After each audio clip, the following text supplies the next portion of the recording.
Duke on Saturday as you take a look at the bracketology breakdown in terms of the first four out, last four in. Memphis, Wake Forest, Florida, and North Carolina. Last four in, and the first four out, Michigan, Oregon, VCU, and Indiana. In terms of your top seeds, 1 and 2s, you have Gonzaga, Auburn, Arizona, and Baylor as the 1s. Wisconsin, Kansas, and Providence, and Duke all sitting at 2 seeds.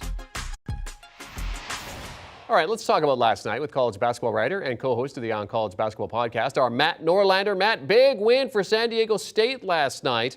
They're in a pretty solid 10 at this point. Usually you'd phrase it as an 8 that wants to be a 10, but maybe the Aztecs are a 10 that wants to be an 8. How solid is their seeding at this point? Well, how about this? Their position in the field is no longer in doubt. San Diego State winning at Wyoming is lock sitting now for the Aztecs. Good for the Mountain West as well. Matt Bradley had 30 in that game. He's a Cal transfer. He was billed going into the season as one of the most important players in the Mountain West. He certainly has been that. San Diego State has won 7 of its past 8, which has been huge.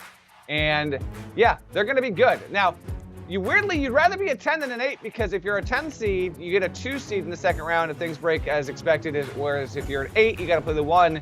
So maybe San Diego State needs to be good, but not too good going forward. Oh, by the way, with Wyoming, I think it's going to get there. I just can't go lock. Like San Diego State, they can lose out. They're going to get in my opinion. Wyoming is 23-6. It's home. It's at UNLV, then home to Fresno State. Then it's got the Mountain West Tournament.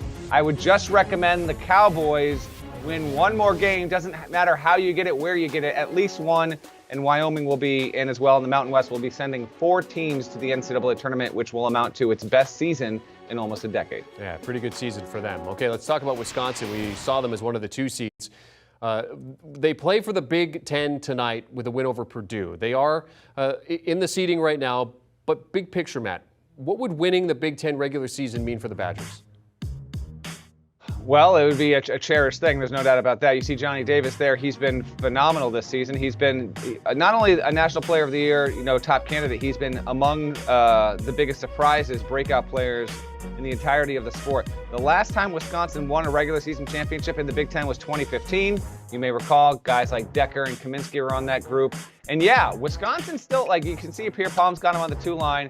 Wisconsin still has a shot at the 1 line, no doubt about it. Now they need to win and get a sweep of Purdue on Tuesday in order to do that. I think they've got a decent chance. I actually kind of think this is going to be a fascinating game, Jeremy. I think Purdue's going to come out pretty strong overall. But yeah, with these kind of games, it's like Johnny Davis. Can he put up another good performance? Because I still have Kentucky's Oscar Tshiebwe narrowly in the lead for National Player of the Year, but Davis is clearly a top 3 candidate. There's no doubt about that whatsoever.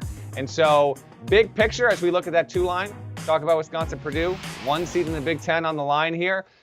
This has been a great thing for men's college basketball. We still have about 8 teams in the conversation to get a number 1 seed with less than 2 weeks to go, which is a bit unexpected, but a great thing nonetheless. Do you want a sports network that delivers everything that matters about the game? The highlights, the picks, the instant analysis, no yelling, no fake debates, no politics. Hit the subscribe button and never miss a moment.